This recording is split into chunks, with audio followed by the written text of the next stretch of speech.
भारतीय संसद के इतिहास में कल का दिन बहुत ही ऐतिहासिक था और ऐतिहासिक होने के पीछे कारण आप सभी जानते हैं कि भारत के सभी नागरिकों को नई संसद मिल चुकी है।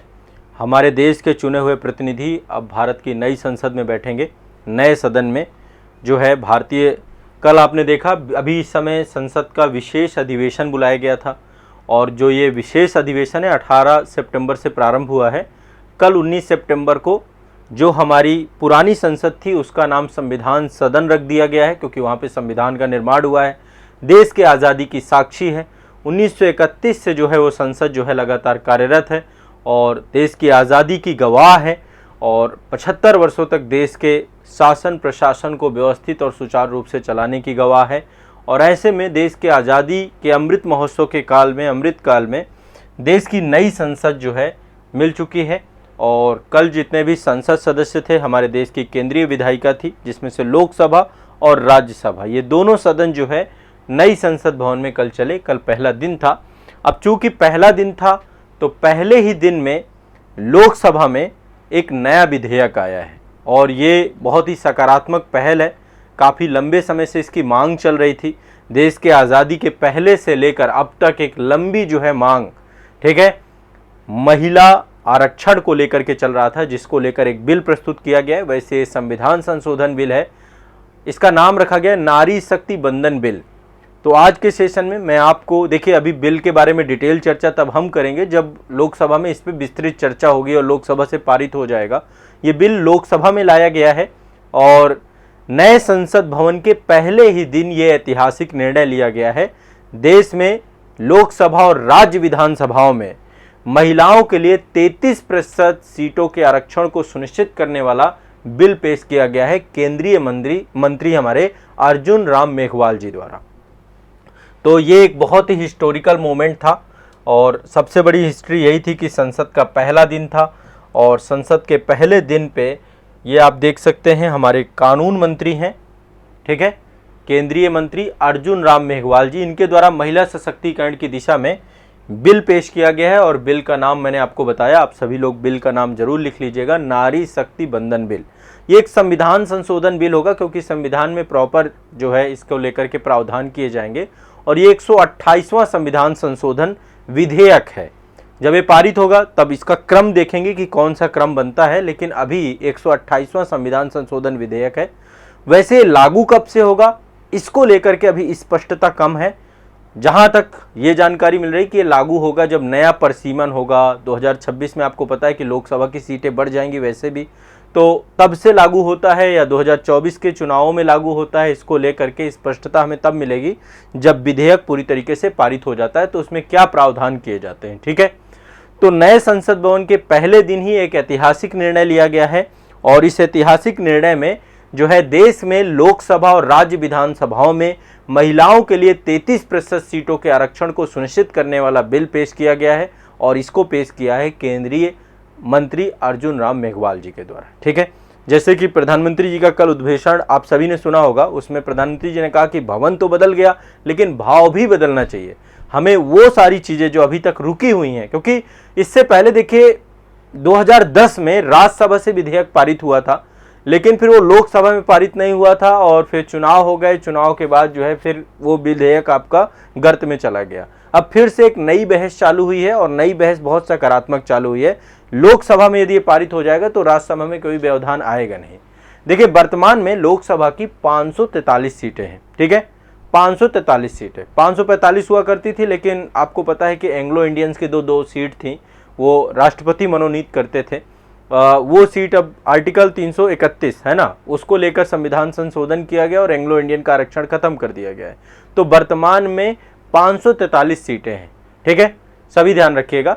और अभी जो लोकसभा की वर्तमान स्थिति है उसमें लगभग 82 सीटों पर महिलाएं हैं, लगभग 15% से भी कम महिलाओं की उपस्थिति है। लेकिन जैसे ये कानून पारित होगा तो लोकसभा की 543 सीटों में महिलाओं की संख्या हो जाएगी 141। ये अपने आप में एक बहुत बड़ी बात हो जाएगी। तो देखिए लोकसभा में कुल सदस्य संख्या कितनी है, 543, और मौजूदा महिला सदस्य कितनी है, 42।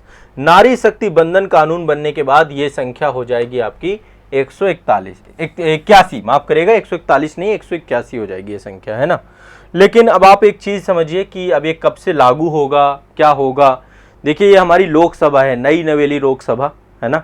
ये मतलब भवन है लोकसभा का, नई नवेली लोकसभा। तो 2024 में फिर से आम चुनाव होंगे और ये बताया गया कि जब ये बिल पारित हो जाएगा संविधान संशोधन के माध्यम से, तो इसके बाद ये 15 साल तक लागू रहेगा। उसके बाद फिर इसको रिन्यू करते रहा जाएगा, है ना। मतलब केंद्रीय मंत्री ने बताया कि जब ये बिल कानून बन जाएगा तो 15 वर्षों तक लागू रहेगा। मतलब आरंभिक 15 वर्षों के लिए आरक्षण बनाया गया है। देखो आरक्षण को परमानेंट नहीं बनाया जा सकता है, समय समय पर उसका जब जो टेन्योर उसका तय किया जाएगा। ओवरऑल उद्देश्य क्या है, देश की आधी आबादी, महिलाएं हमारे देश की आधी आबादी का रिप्रेजेंटेशन करती हैं, तो आधी आबादी को जो हमारी केंद्रीय विधायिकाएं हैं और राज्य स्तर की विधायिकाएं हैं, प्रथम सदन है, चाहे लोकसभा हो चाहे राज्य विधानसभाएं हो, वहां पे उनको आरक्षण उपलब्ध कराया जा सके। अभी स्थिति हर जगह खराब है।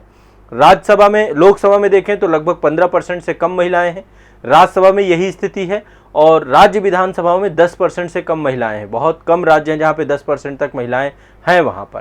तो ऐसे में 15 साल तक मतलब शुरुआती दौरान पे लागू रहेगा और उद्देश्य यही है कि महिलाओं को जो है 15 वर्षों में जो है जस्टिस मिल जाए, उनकी संख्या आ जाए प्रॉपर। लेकिन यदि नहीं होता है तो फिर इस बिल की अवधि को भी बढ़ाया जा सकता है, ठीक है। और इस बिल के बारे में ये बताया गया है कि ये बिल लगेगा जब आपका परिसीमन होगा या निर्वाचन क्षेत्रों में पुनर्निर्धारण होगा। मतलब आप समझिए कि अभी बिल लागू नहीं होगा, ये बिल पारित भी हो गया तो ये बिल लागू होगा 2026 में।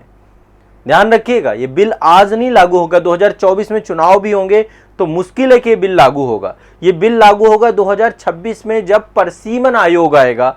परसीमन आयोग के बाद, मतलब ये आज बिल पारित तो हो रहा है 2023 में, लेकिन लागू होने की अवधि अभी 2-3-4 साल मान के चलिए, ठीक है। 4 साल बाद लागू होगा। ये नहीं होगा कि अभी बिल आ गया और कल परसों मान लो पारित हो जाता है।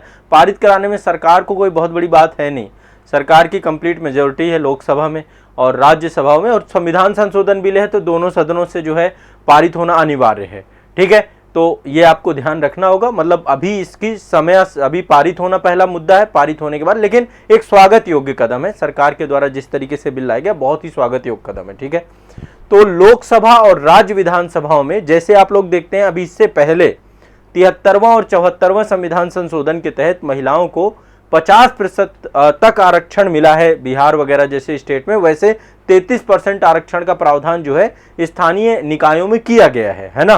तो इससे पहले स्थानीय निकायों में जो है किया जा चुका है, लेकिन अब ये बहुत बड़ी बात है कि हमारी जो लोकसभा है और विधानसभाएं हैं, यहाँ पर महिलाओं के लिए आरक्षण होंगे, ठीक है।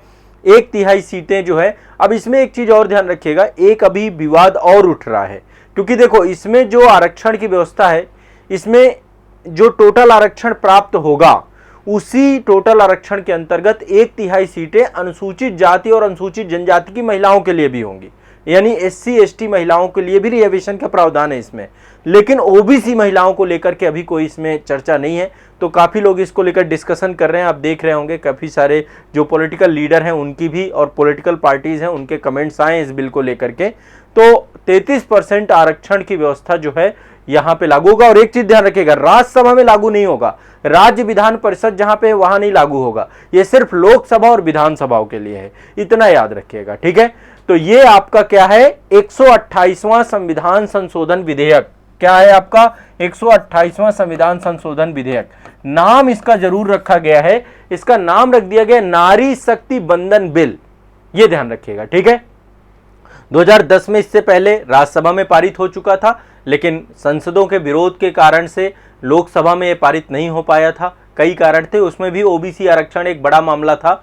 और जो है यदि ये बिल पारित होता है तो सरकार की बहुत बड़ी खूबी होगी, ठीक है। अभी वर्तमान में लोकसभा में लगभग 15% के 15% से थोड़ा कम है महिलाओं का प्रतिनिधित्व, और राज्यसभा में 14% के आसपास है, ठीक है। और राज्यों की स्थिति भी वैसी है, राज्यों में भी आप देखेंगे तो कई सारे स्टेट ऐसे हैं जहां पे 10% से कम महिलाओं का जो है रिप्रेजेंटेशन है। कुछ राज्य हैं जहां पर 10 से 12% के आसपास रिप्रेजेंटेशन है, जैसे उत्तर प्रदेश हो गया, दिल्ली हो गया, बिहार हो गया, हरियाणा, पंजाब, राजस्थान, उत्तराखंड। यहाँ पर महिलाओं का जो परसेंटेज है वो 10 से 12% है। बाकी सब जगहों पे लगभग 10% है। कुछ जगहों पे 14 से 15% भी है, जैसे लाइक छत्तीसगढ़ हो गया, पश्चिम बंगाल हो गया, झारखंड हो गया। यहाँ पर देखें छत्तीसगढ़ में लगभग 14.44% है और पश्चिम बंगाल में लगभग 13.7% है और झारखंड में लगभग 12.33% है। तो अलग अलग स्थिति है सब जगहों पे। तो ये एक बहुत ही स्वागत योग्य कदम है और वुमेन रिजर्वेशन मिल जाने से मतलब आप सोचिए कि बहुत बड़ी देश की आधी आबादी को हक मिल रहा है और एक तरीके से लंबा टाइम लग गया इसको लेकर के, लेकिन एक बहुत बड़ी चीज है। तो एक ये बिल आ रहा है। अब जब ये बिल डिटेल में आएगा तब हम प्रयास करेंगे कि इस बिल को हम डिस्कस करें, चर्चा करें। बस अभी के लिए आपको इतना जानना है कि 128वां संविधान संशोधन विधेयक है। अब ये आप सभी जानते हैं, यदि आपने मेरे से पॉलिटी की क्लास पढ़ी है या फिर अभी आप पॉलिटी की क्लास कर रहे हैं, जो लाइव सेशन चल रहा है, उसमें आपको बताया गया कि संविधान संशोधन विधेयक कैसा विधेयक होता है जो दोनों सदनों से पारित किया जाता है। इसमें कोई भी ना तो ज्वाइंट सेशन होता है, दोनों सदनों से पारित होना अनिवार्य है। तो इसमें जो है एक बड़ा जो है बदलाव आप देखेंगे और जो है यदि ये बदलाव हो जाता है तो बहुत अच्छा है ना। चलिए, तो एक तो ये महत्वपूर्ण सूचना और जानकारी आप सभी को देनी थी। अब इसको लेकर आगे कोई भी अपडेट होती है तो मैं क्लास में आपके साथ डिस्कस करूंगा, ठीक है।